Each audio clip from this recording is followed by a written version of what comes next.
We are live on Building in Public with Chris Atenasio. And Hi. I've got this listed as Idiom. So welcome, Chris. Hey, thanks. Thanks. And It's and yeah. I don't know if this is, and we don't have to jump right into it, but I don't know the latest with Idiom. Last we talked was probably well over a year ago. And I know that you had some good early progress with Idiom. But I don't even know if that's the right thing to be talking about, or we could also just start elsewhere and catch up on other stuff. Um, Idiom's good. Idiom's fun right now. Trying to think when's the last time we talked. I want to say pre-COVID, so it's been like probably over a year. Does it sound right? Pre-COVID? Yeah. Oh, I remember. I think you actually designed the onboarding flow, right? The onboarding flow for this? For Idiom, I think. Like Did I? you used to Oh, open up the wow. app and you just like jump in, Oh, and you kind oh of take. yeah. I think a few years ago. That was a while ago, right? We were talking about getting directly into the experience of kind of reading news articles. Yeah. Yeah, Yeah. And have we met since then? Maybe we have. I don't know. it's been a while. Anyway, why don't we just like catch up on what kind of what Oh, Idiom is and what it has been and what it is now and kind of where it's all going. I think there's because um, I you know I remember last time we chatted that you had these. I think you showed me a graph and it was like promising, but you were like, well, it's small but promising, and I don't know. Fast forward a year and change. What happened? Plugging along. I don't know. I think I've been spending a lot of time on the product since Hmm. then, and been kind of getting the organic growth that comes with it. So to take a step back, like Mishti, I don't know if you've used this. It's like language immersion, like Yeah. using content, right? And so like it helps you find something to read or watch these days too, and then Yeah. helps you kind of pick it apart and like figure out what it means. And that's the language acquisition process, just through that. And I Yeah. think last we caught up, it was like a web browser where you could translate stuff, and it was kind of focused on that need of, I want to read this thing and I don't know what it means. Hmm. Yeah. And I think the direction I went after that was like, great, I can read stuff now, but like, how do I find something to read? Yeah. Uh, right. So now like there's an article crawl, there's like a recommender. Um, and then after that, I think came like, what about like pronunciation? What about like spoken language? Um, One of the issues with learning a language through reading is like your pronunciation is going to suck unless you Yeah. fix it, right? Um, and Yeah, I think I kind of got videos working a couple weeks ago. I mean, like by the numbers anyway. So it's kind of exciting right now. Like, So when you say video working, so last I yeah, used, so Idiom is a primarily mobile app today. Is that right? it's correct. Yeah. Cool. And then last experience I had with it, I would come in and click on a link for a language, Spanish language article, and then I could read it, and then I could change words to English if I needed to understand better. Right? Is that's still the core experience, but now there's a video version of that? The core flow is the same. Um, there is, I mean, so first of all, like Spanish, there should be some good recommended content for Spanish. So Yeah. I was there's just looking at that. Here, I'm going to pop nice. it into chat. There's enough people using it. Oh, cool. There you go. Yeah. There's enough people using it now that I can actually recommend articles and videos. I mean, yeah, there's so much stuff on YouTube that has captions, and like the challenge is how do you find the one you want to watch that's like Yeah. Mm. in your interest zone and like somewhere around your level and has captions. And oh, cool, you got a link. Yeah. So yeah, videos. I'm using videos for it's on there right now. My German, like I don't know if you've seen this. There's like all this fun stuff. There's like this guy who like translates pop songs into German and sings them like his own words. No, It's I'm just seeing. the stuff that like keeps you going, right? Yeah. That's awesome. Yeah. That stuff Uh, is so useful. Like, I remember learning I'm trying to learn Spanish, and I've just been watching like Netflix in Spanish, but this would be so useful, like seeing trending YouTube videos in Spanish, and especially if there was some sort of like translation help available real time as you watch those. Or people who, yeah, just sing like popular songs that I know in English but in Spanish, like songs from Frozen I remember a couple of years ago, just listening to in different languages. I think I have those in German too. I haven't actually. That's awesome. Okay, I learned Spanish in high school, and well, I don't know if I learned it, and I dropped it. I actually don't know. I'm kind of curious to see how it works in Spanish. Yeah. So yeah, there's it's a lot of just getting the details right. Like when you're looking up a word, you want the video to stop, right? So you have like a moment of headspace to like figure out what's going on. Well, another thing is the core experience that you're watching a video that's in a embedded YouTube player, and then you're reading the transcript, and you have the same sort of ability to highlight, select, and translate that word, but it sort of interacts with the video in this kind of pause play way. Exactly. It turns out you have like just about enough like mental processing capacity to actually read this stuff and listen at the same time, and and you might need to slow it down. So there's like a slow-mo button now, which is kind of useful. But yeah, it's the same idea. It's line by line. So caption tracks are great. Oh yeah, that's why I was commenting to you that it's kind of neat. Like YouTube adds these auto caption tracks to a lot of videos, so you kind of get them for free. But yes. The other neat thing I think is there's like whole sentence translations now, which is a lot faster than like going word by word, trying to pick something apart. So like whole sentence translation, that's like you would select a whole sentence and then you'd ask Idiom to translate it for you? Even better, tap a word and get the sentence translated with the translation of that word. Oh, that's so good. Like bolded. I can't believe this. Like it's just faster. It turns out like a lot of language you can actually translate kind of literally, and it makes sense, and you understand like the linguistic structure then. Yeah, it's a neat trick. It's a neat hack. And is that enabled newly because of like a API? Like, are you relying on like a Google Translate API or something like that has a new translation feature available? It's a hack. I mean, no, Google Translate is amazing and it keeps getting better. And you can just like feed stuff into it, and you can like feed HTML into it, and it'll do its best. Like it's crazy. So yeah, lots of great APIs to power all the heavy lifting. Except for the recommender, you kind of have to build that stuff yourself. But yeah, the focus has been more on the interface. I don't know, trying to take like what has worked for me in trying to acquire language, and what's the word? Make that into an app, right? Has that always been a passion of yours, or like when did that start, and what have you been learning? It didn't. I like spent some summers in Europe as a kid. Like I'm lucky, and that was definitely eye-opening. Like this world works differently, but this is also valid. It's kind of like a different. It's the right way to say that. No, I was actually in college. How did this work? I first basically failed out of German. Like I should speak some German. Like my mom's German. I spoke it when I was tiny. And I got up in class and just insulted the person next to me. Like my German was that bad. So I had to drop that. But in learning other things, I ended up taking Japanese. And actually in the process of that, I realized at some point along the way that I could learn faster just with a book that kept my interest and a dictionary. Yeah. And people to talk to try stuff out. And so that was my aha moment, I guess, my path. So I didn't pick it up till later. I don't believe the stuff about you have to be a kid to learn languages. I think that's, one interpretation. Yeah. Yeah. Yeah. And how do you...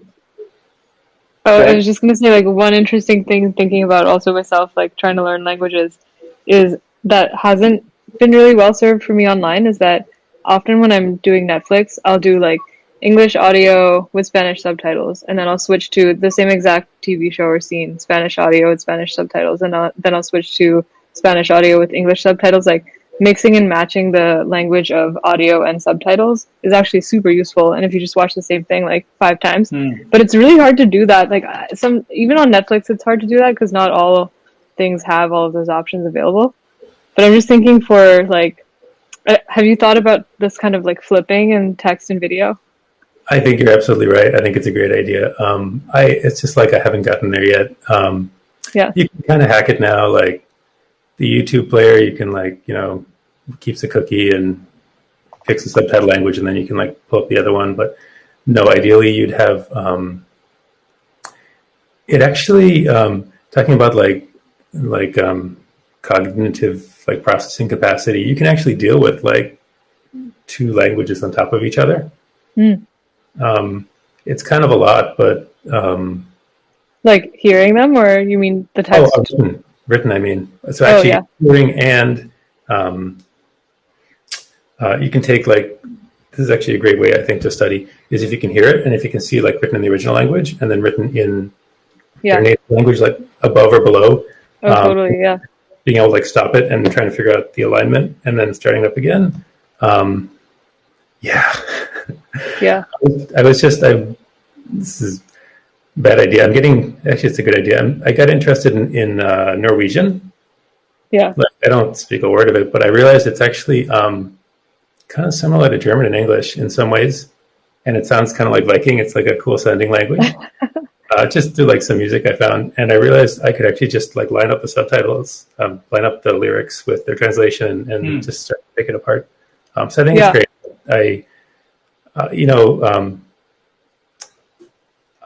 got to figure out how to push on that thing. Yeah. No, like lyrictranslate.com has been one of my most visited websites recently just because of what you're saying. But it is annoying because, well, I think some of them have side by side, but some websites you have to like scroll down to look at but it's so much better to have the text in both languages available. You're totally right. Google did a one box. I mean, there's now like I don't know what the relationship is with all these other websites, but they now have like lyrics that show up in search results with like a translate button. Like that's cool. Yeah. Yeah. And I'm sure you've seen genius.com where people annotate lyrics. Have you seen it? I haven't actually seen so many annotations. Like maybe my music is just weird, but I definitely copy and paste from there into Google Translate to try to figure out like what's going on. Yeah.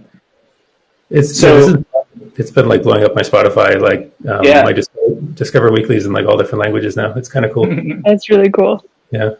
So it seems like you sort of went, I mean, I guess I don't know if I don't want to paint the story incorrectly, but you had sort of this early childhood experience around language and then kind of maybe a formative high school kind of, early kind of adolescent type experience. And then my understanding is you kind of got deep in software engineering, but weren't professionally engaged in language. And now you're almost like exploring that deeply. So is that sort of, how do you think about that arc in your life?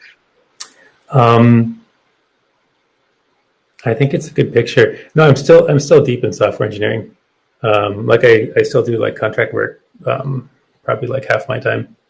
And just like my life has become random. I don't know. Like I'm raising kids in Japan or trying to figure out how to. There's a lot of random things going on, probably too much. I think, one thing that got me back into it was I was in the Bay Area and looking to be a bit more remote, just like not moored to, one specific location or time zone or like specific person I was working with. So I was looking for kind of more of a niche that I could carve out, something interesting I could work on, I could, make and create. Yeah. And that's, I think, where these things came back up and I started exploring again. I think that's actually, around the time when we were talking, we met in person last, I think. And then, I kind of went off the deep end, I guess. I don't know, or it's probably a better idiom for that. But I got more interested in languages in general, actually. Yeah. Yep. And so the Idiom project itself is maybe, was that the deepening on kind of, is that your first substantial kind of creative work in language, is building Idiom, In language, I think yes. language specific stuff? Yeah. No, this is probably my biggest project. By I mean, my biggest, I don't want to say non-professional, but creator type project of any scope, I think, just measured by like commitment or length or Yeah. depth. Yeah. And how do you think, it sounds like it came, nicely mapped to a personal need that you had. So you kind of already had some experience that was formative in helping you decide, okay, I want to at least begin doing this. But I wonder, like, what did you need to decide to keep going, or what would help you go deeper, or what would cause you to not choose to pursue it as much as you do? That's a really good one. A lot of what keeps me going is just these people, they write in from all over the world. There's like, at some point I added this message support button. I was just trying to mostly collect bugs, and people, like, they just want to say hi. It's really neat. It's, like, there's so many people in the world. It's like one of these things that, you could think about the number, but then like somebody writes in from Kabul and it just like blows your mind. Right. Like, I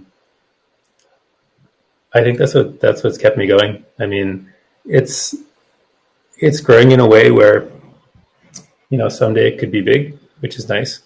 But then again, like my strengths are, more like technical, more product building. And so I don't think I've done a great job of getting the word out, which is like something I'm trying to figure out, right? Yeah. How are those people finding out about it now, like especially the unexpected ones? Like App Store downloads are pretty opaque, the organic ones, but just it seems to be the best channels are when the teacher tells their students, use this.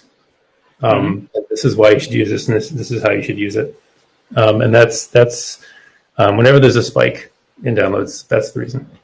It could be like someone in Norway is an EFL teacher and told her class, or like some guy on Twitter told his following, check this out. That's been like that's worked the best. I think part of the problem is like I'm not, I don't have the credentials, right? I can tell you this works, but it's a bit different when your language teacher tells you this works. I don't know. Yeah. I mean, I experiment with different things, just nothing works. Like, but it seems like the thing that you found, which is unsurprising, is that I mean, it's surprising, but also like you could argue it makes a lot of sense. Is that if you get it in the hands of a trusted authority on the subject or on kind of the practice or pedagogy, then that person can also recognize the value and communicate that value and kind of endorse it with their own trust.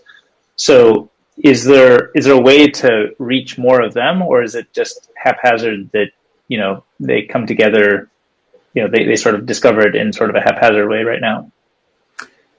It's a fascinating idea. I've attempted in the past approaching like previous, professors of languages that I've known, sometimes at a more personal level. And in general, it doesn't fit in perfectly, is kind of one of the issues I feel. Like they have a very strong, I mean, they're professionals, right? They have a very strong sense of how the language should be taught. And they have kind of a curriculum built out, and they have very specific needs that they're trying to fill, and it often doesn't like check off those boxes. I think one perhaps distinction which makes it more difficult is you kind of have to make this leap that you're going in the long run, you're going after general fluency, right? Like in the short run, there's like this test and you need to know this vocabulary and this grammar. But in the long run, if you actually want to learn this language, like you're really going for fluency. You're going for being able to operate in the language. You need the vocabulary in your domain. You need all the constructs which are like common in that domain. I guess I gotta find the coaches that teach, to that. Maybe that's the right way to. So I guess I'm trying to say like the university language class environment is maybe not the very perfect fit. Mm-hmm. Is there a kind of modality or category where you think idiom really works for people? Like, is it native English speakers trying to learn Spanish that really knocks it out of the park, or is it some other, kind of coupling of languages, or like a pair that works better? Oh, wow. So we just did a survey actually, and I'm trying to remember what the responses were. It's not so much a language pair, like language usage, more models, just the market, like what languages people are learning, right? Mm-hmm. Like interest in books is an indicator, right? People who like cultures that generally read more are more likely to understand this. I think there's certain countries where this idea of reading to learn is actually taught, like is actually accepted. I'm trying to figure out, like, it's popular in Turkey, and I can't figure out why. And I think this might actually be one of the reasons. Is it popular in Turkey with people who are trying to learn? Presumably in Turkey, they're all fluent in Turkish, so they're trying to learn English, a particular target, English as target language. Interesting. Yeah. I mean, just by the numbers, it's, just the increase in economic, just being able to, participate in the global market, right? Like right. That's, by the numbers, that's the biggest, although you have to be careful to not only look, by the numbers, because there's lots of other interesting stuff going on too. It works super well with people who actually already speak multiple languages fairly well, and they just want to get better. That's actually another cohort, which I think is super interesting. Like, man, I love meeting these people. I'm just so impressed. Yeah. It's not the biggest cohort, although it's a lot bigger than you might expect. Like, I used to think these people are like 1 in a million. Now I think they're more like 1 in 10,000 or 1 in 1,000. Like, it's more common than you realize. But I'm not sure if I'm really answering your question. The thing I was kind of thinking about is, if the target language is English, and you're a native, fluent English speaker, I wonder if there are settings that you could create that would help bring people together who are maybe already using idiom but want to get a little bit deeper, and possibly it would be a moment that you could get other people together who aren't exposed to idiom yet, but maybe they have a friend who is using it. And there's, is there any way to do, kind of a thing online that brings together some combination of people who already get it and get them deeper, and helps that get the word out? But if there's a target language of English, because you actually can probably serve that need better than, to a strong enough extent that everybody who would be looking, like maybe everybody in the Turkish population, would find value from being able to, work with you, hear you, talk to you. I don't know, I'm just kind of imagining some sort of working session where they get a little deeper into idiom with you. That's, wow, I need to kind of unpack all the possibilities. I mean, it sounds like some kind of social, interactive online. Yeah, I should probably think about that. That sounds super interesting. I mean, we just started up like a Discord server like a week ago, which was actually cool. Like, a lot of these longtime users like just hopped on to say hi. So that's I think, cool. Oh, cool. Yeah, that warmed my heart. Yeah. I think there's definitely some kind of community here. I think Discord recently launched some sort of like an audio stage feature? Have you looked at that?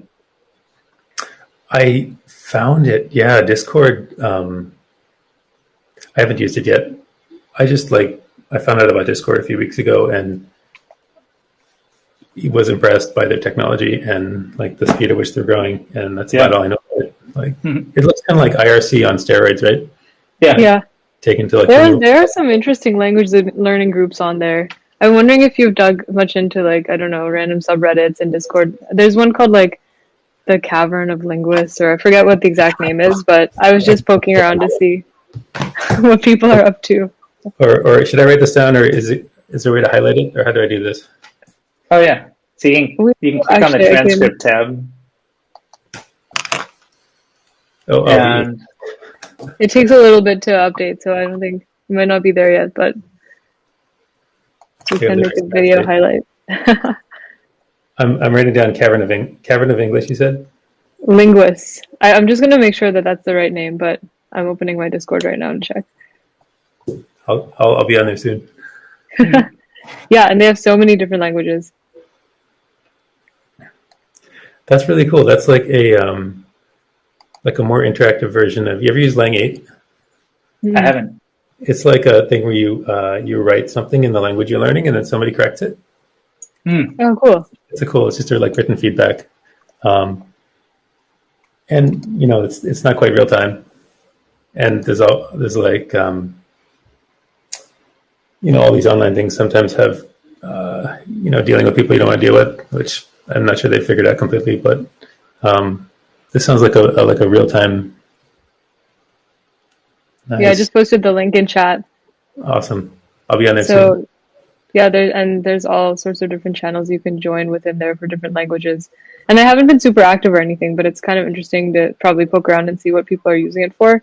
And like, are they doing live audio practice with one another, or yeah, I'm not sure.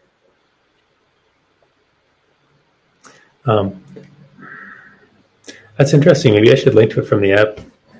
Like I've been so focused on like input and study material and just things you can look at and analyze and dig into and listen to, like you can train your hearing, right?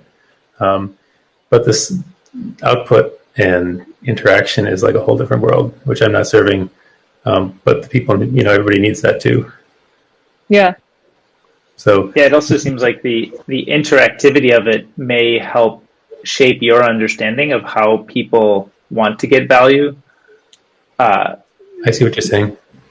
And there's another thing too that I think probably is not obvious until you've done it enough, but if you have all these people assembled on a Discord and they know what Idiom is, they get value out of Idiom, and then there's like a moment, like a week out from now, and you're like, I, Chris, am going to show up and tell you more about Idiom and tell you where it's going, what features are coming next, and we're going to play the Idiom game. We're going to try out English. We're going to invite somebody to come try something, and I'll workshop a skill or an idea with them. That then becomes a moment that people who already know Idiom are likely to bring somebody who doesn't know about Idiom yet to, because the moment will start and end and it will be over. And so it's kind of an expiring thing in the world that creates a reason to bring that person now, instead of just like, oh, if I like Idiom, I should invite my friend someday. You know what I mean? Yeah, I mean, this is kind of like black magic to me, but I understand like the bringing your friend to a concert kind of a thing. Like, this is something you think is pretty cool and you want to show them, and it's happening here. So like, let's go. I think I need to bring a friend to a concert is probably an easier thing than like recommend to your friend to, find this account on Spotify. Because it's like an infinite category. The App Store is an infinite category of apps that you could recommend. Or I have like, how many dozens or hundreds of apps on my phone. But if Chris is going to show up and workshop a thing and tell us about the future of Idiom, like, I want to go. And if I had a good time, if he does it a week later, a month later, I want to bring my other friend who I'm trying to get on Idiom, because I think that it's almost like the Idiom concert, right? Yeah. So this kind of brings us to a different challenge. I mean, for me at least, is you've kind of taken problem of getting the word out and you've changed it into like a content creation problem, which is almost like this is like where I run into trouble when I try to like get on TikTok is it's almost like a completely separate product that you have to like think about and build and put together and construct in a way that, you know, that people want it. Right. So maybe it's worthwhile, I guess. It's something I feel like I'd have to learn how to do and it would take me some time. So that's where I get stuck probably. Right. Like yeah, there's to get good at any of these takes some focus and effort, and you got to kind of figure out what people want and how the creation format works. So I don't mean to suggest just, oh, it's easy, just, you know, lob something over the wall there and it'll work. I think, you know, it's these things take, you know, effort and iteration and failure, similar to kind of a product feature. But I think when they work, you might unlock something that's pretty, you know, can be like a step function in change in how you think about growing, you know, the community around Idiom. I think that's super fascinating. Thank you for that, DK. And like, I love that, like the risk seems pretty low. Like worst thing that happens is I fall on my face, right? Yeah.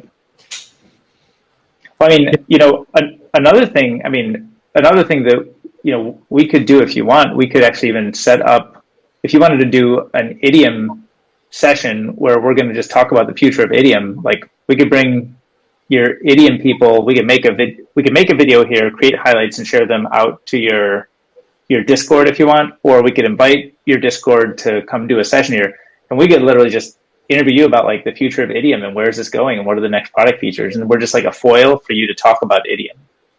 So I think there's like a lot of different ways to do it. I think you just have to figure out like which style feels to you most natural and what kinds of tools and kind of content and assets do you want to kind of exist at the end of the process.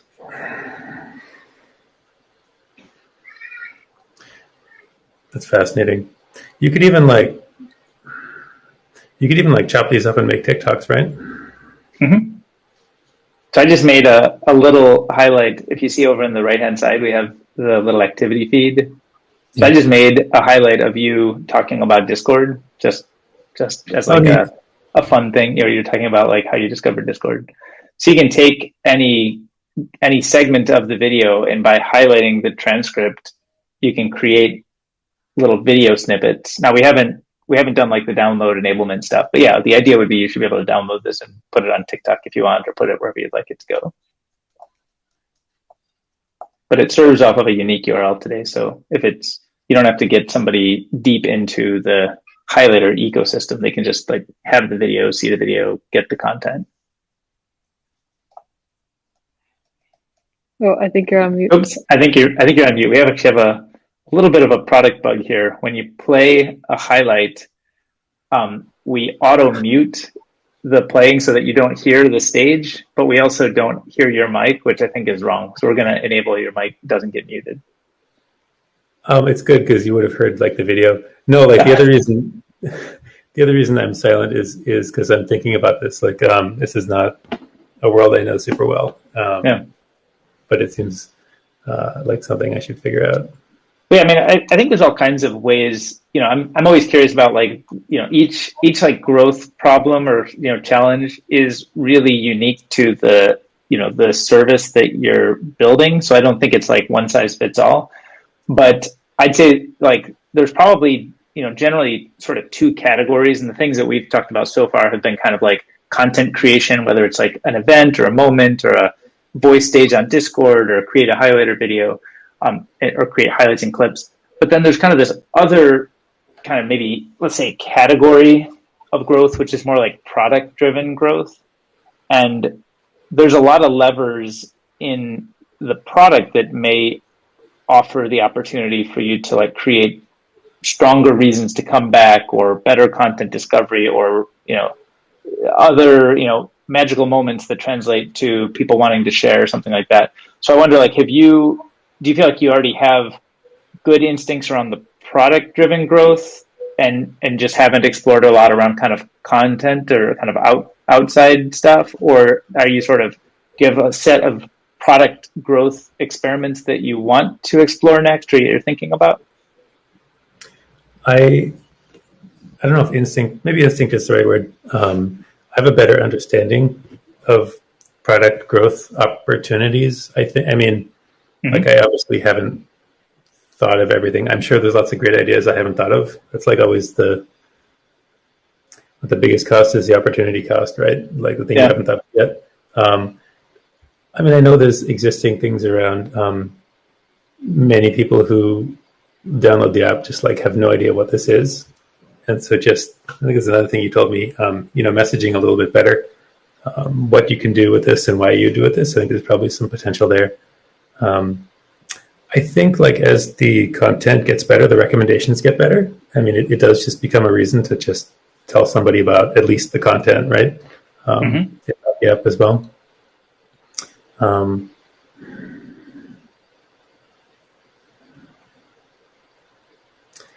It's so one thing where this is difficult is you get these like groups of people that like seem to know each other, but that's not the common case. I think it's actually a lot of individuals who are like, study is like for many people not a social experience. I think it's something like you do on your own time, and you may not even tell people about it. Like you're you don't think they'll be interested, like, or maybe it's something you're really doing for your own benefit, and it's not really like something you do with your friends. I don't know. Yeah, I was curious about that. Is it way more individuals than groups right now, and are you seeing similar energy from both, or does it seem like people who come as groups are more end up being more committed because they're already in a class or something offline? Like, how is the behavior different? I'm not sure I've seen a difference in energy. I'm just trying to think back to like people who've written in.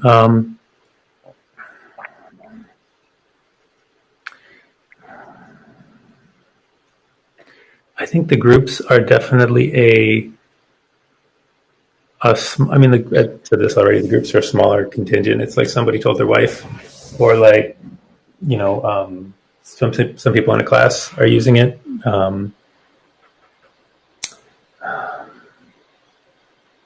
Yeah. Do you have people, even like the most active users, like I think it's the individuals are actually like the real diehards. Do you have people self-identify kind of where they're coming from and what they're trying to accomplish on the way in the front door? Currently, no. I actually realized that more people would try out the app if I just took out a couple of the onboarding steps, which were less vital.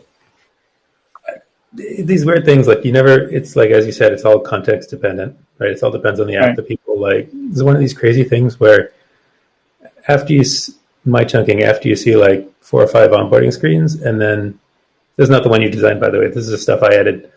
After you see 4 to 5 onboarding screens, and then you see like the premium page, you just like give up. Like, it was like a real thing I noticed. So at the moment, I find it's challenging to, like, most people don't want to talk with you or like give you this information.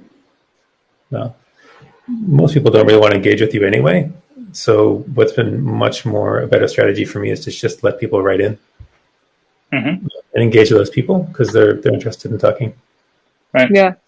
Yeah. The self-identifying thing could be interesting too, especially if you also have the Discord server going, because maybe there's like a small group of people who are individuals, but they would really like to be in like an article reading club or Spanish or something. And even if it's just like 4 people, that could be pretty cool. Like if they're at the level where they want to do like book discussions or video discussions or something, maybe it's even people who are reading the same text in different languages and then come together and talk about it in one like common language that they've chosen or something.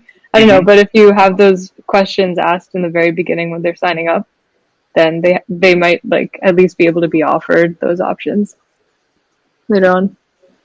I think Wow. I think you're actually hitting on that this like users are kind of disconnected from each other might actually be something like value they could Yeah, get from the app, right? Is actually yeah, just finding those other people just because I've found they're hard to find Yeah.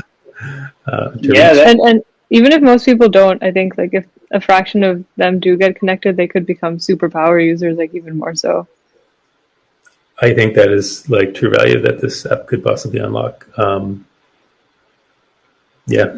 Yeah, I think a lot of, I mean, a lot of the internet, just broadly, the internet is a place to participate, right? Like the magic of the internet is that we can participate with each other, whereas other media forms are very one way or like these solitary, isolated experiences. And so I think if you can help the participation with other people, you know, kind of be part of that path and journey, I think it will unlock the desire and demand for the utility, the single player utility that you provide in Idiom, because there's people to do it with. But I think I would suggest the participation doesn't have to happen on platform today. You can actually prototype it in a very lightweight way by just creating new discords for each community or each kind of language pair. So if you say you know that there's a bunch of people who speak Turkish who want to learn English, you don't have to build on-platform participation or Hmm. community or social stuff. You can just create, I don't know if it's a channel on your existing Discord or a new Discord that's just for all the Turkish English paired speakers, and be like, hey, you know, do you want to participate deeper? You want to meet all the other people also doing this? Here's our Discord. And then you don't have to build any messaging features or real-time features, any that, but you can build the communities of language learners, and they will then, I think, both get a lot more value out of Idiom, and they can share things from Idiom back to the Discord and vice versa. But they could also just say, "Oh, look, I have a friend who's not yet on Idiom, but I can just at least pull them into the Discord server." And then once they're there, they can be like, "Oh, this is a great place for people who, you know, speak Turkish and want to learn English. And what's this idiom thing everybody's talking about? This seems to be very popular on this server." And it kind of, you know what I mean? So it almost like works a little bit both ways, but I think you can do it, you can sort of prototype it on Discord. Now, it may be that if it's like so wildly successful, someday you decide to build more like messaging community features inside the service, and like you can sort of make it more custom and really serve the use case even better then. But I think like really lightweight. I mean, it's so easy to prototype this because it's really just like set up the Discord server and make like a link to the thing in the app, and it could just unlock all kinds of product growth. I mean, it doesn't even does it even need to be the Idiom Discord, or could it even be like the Cave of Linguistics, Yeah, like yeah, trying to figure out how to do that without being spammy. I mean, I'm sure there's a way, right? Mm. Like, yeah, Discord is amazing. It's like a whole different. I mean, as you said, it's a whole different ball game, right? Like, how do you build a community? How do you something which will take some time and experimentation. It kind of sounds like I need to pick one of these and put some weight behind it. I feel like you could also suggest, like, if you see someone knows Turkish, learning English, maybe this is easier with your own Discord, but say like, oh, you're super active, like knows Turkish, learning English. Maybe they're even based in the same city or something, and then they don't know it, but you might be like, hey, like, do you know this member? This is what they've been reading, because you have like the recommended articles and the recommended videos. But I don't know. It's kind of cool to see like what an individual. It's like looking at someone's individual Spotify playlist or something that they've been listening to last week. You guys have so many interesting ideas. So this privacy is an interesting topic. Yeah. yeah. How do you One thing think about that? working on this is that I mean, to some people it matters a lot. Like people in Hong Kong don't log in. Like that's kind of sad, but like that's where it is. That's because of a privacy concern. I guess. I mean, that or they don't have email. I mean, or just like, the value, Yeah. or they don't have like another device they want to sync to, or some people care a lot. And so something I do think about is, I mean, like, how do I make the recommender without freaking people out? Mm-hmm. which is tricky, but necessary. And as soon as you have kind of a social element, I guess that adds another. I mean, just thing to work through. Like, now I'm seeing this article that you read, and like now we're connected. Is this kind of a weird social environment, if not designed correctly? I guess. Mm. Right. Yeah.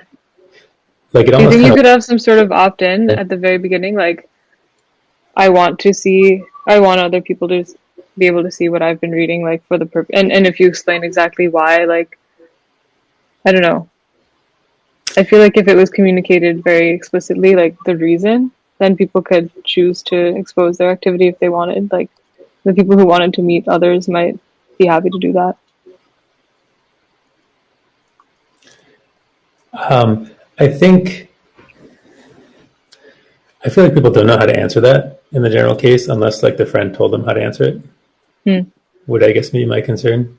Um, I'm super into this, default functionality. Like, just take what works best and recommend that. And um, I mean, like, just for privacy, I think I need to actually just give some strong privacy guarantees, maybe, that I can communicate and just put everyone at ease. Yeah. I think there are also like real concerns like I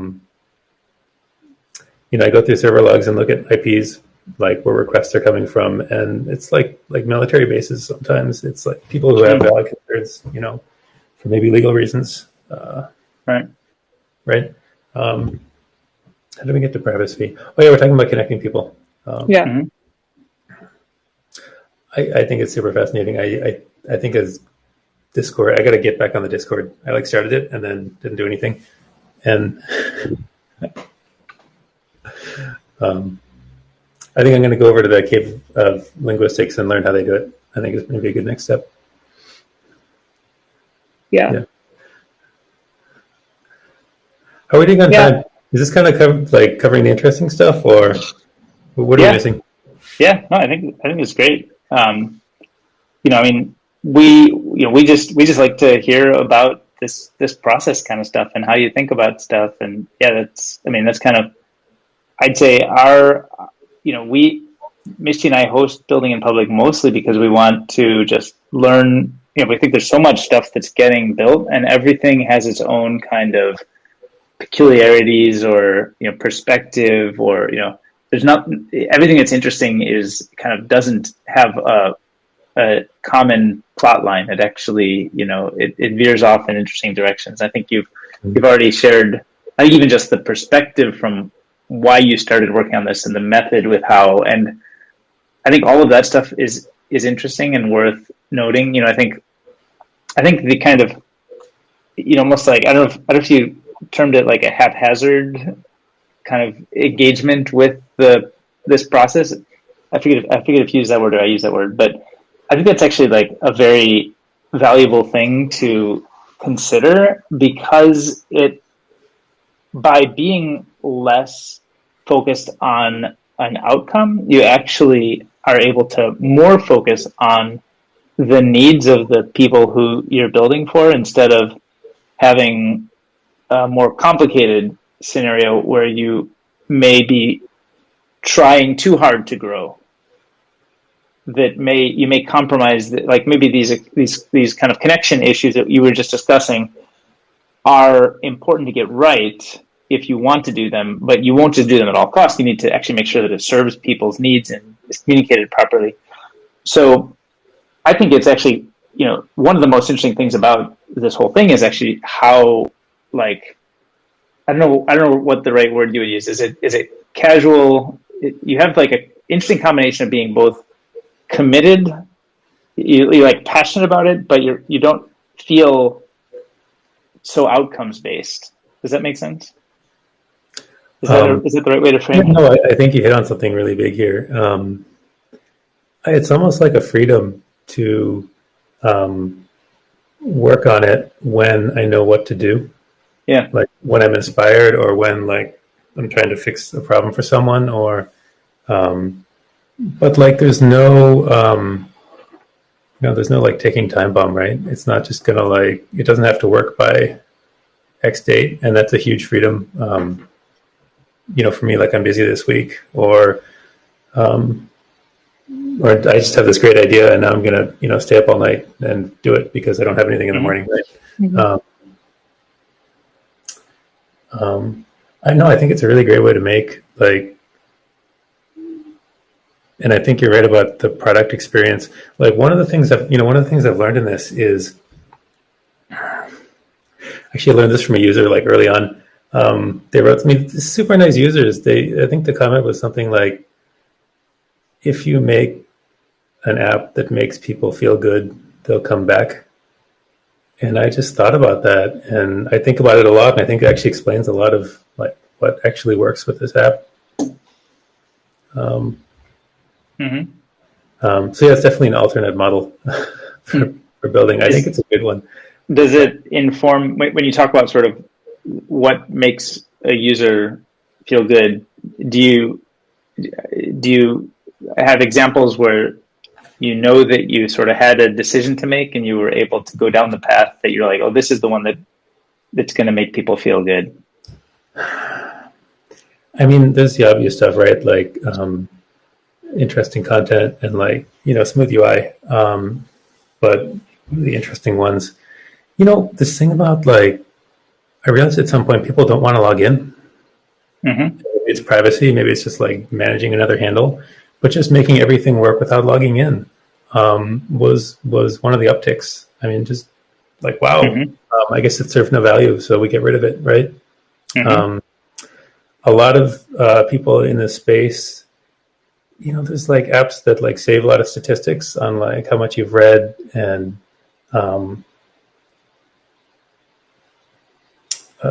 like save all the history of everything you've looked up. And like, I never really felt that served me. Like, all I wanted to save were like the things that interested me. Like, it's kind of like the like button on Spotify, right? Like, it's the stuff that I like, and I want to get back to. Yeah. Just like the decision to only save like what you want to save. I was just focusing on the user. Keeping prices low. I mean, there's some places where, there's a lot of money. Like, it's too bad that the Google Translate, API doesn't, Right. doesn't price differently by language pair. But that's, I guess maybe I could try to equalize that internally, I guess. But just like doing like paid growth and charging users for it doesn't feel like it's, I don't know. I maybe have trouble with kind of the, what is it? The ends justify the means. Is that the? Oh, the ends justifies the means is kind of Machiavellian. Yeah. That's going to be my Italian book when I get into Italian. But Yeah. no, I have trouble with that, and I've had the freedom to like keep prices low. I mean, so maybe those are some examples.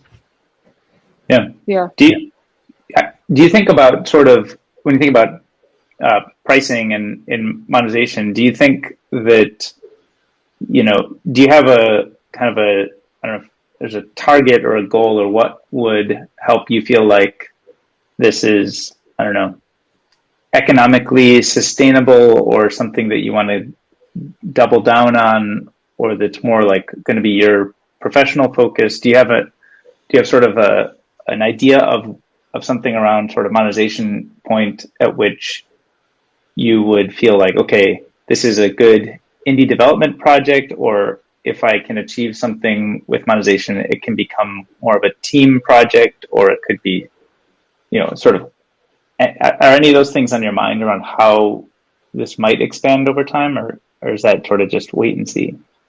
No, I think about these. I mean, I think a lot of these things are like not as correlated as you think they might be. Like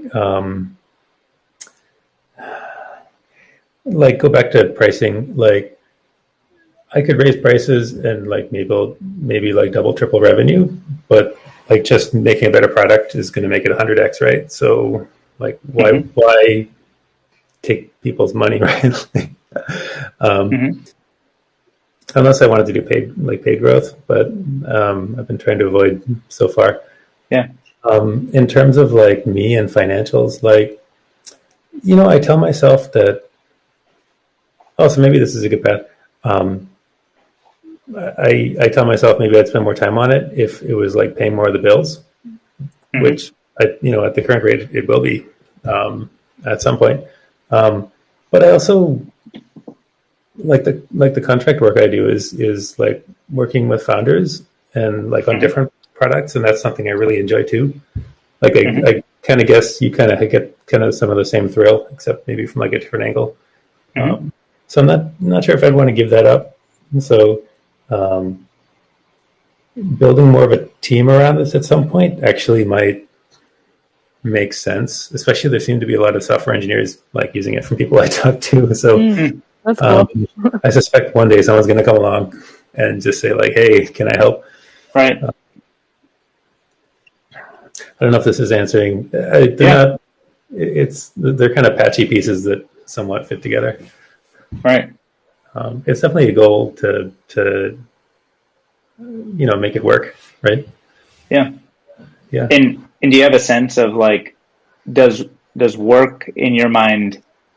Is there like a metric of, I don't know, the number of installs, the number of people, or number of subscribers, or do you have like in your mind what does a goal look like today?